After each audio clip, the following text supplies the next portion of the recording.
Извинявай, може ли да отнемеме от спокойствието ти? Здрасти! Здравейте. Какво става?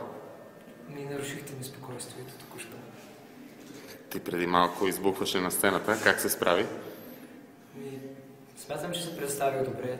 Мисля, че и зрителите също мисля, че е било добре. Надявам се така да мисля. Надявам се да им е харесало и тази песен да стигне до техните сърца, защото наистина е една много красива песен. Колко изпих кръв тази вечер? И всъщност пиеш ли мъжка кръв? Не, само момичешка. Само момичешка Изпих кръв. достатъчно.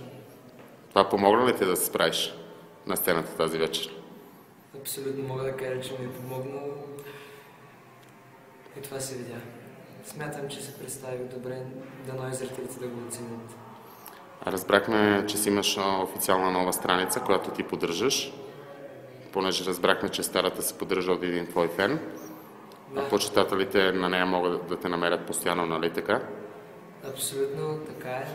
И смятам, че фен страницата е доста добра и отразява всичко, което се случва в предаването до момента. Какво ще им пожелаеш на твоите фенове?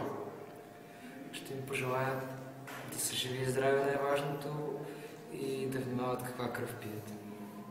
Благодаря ти.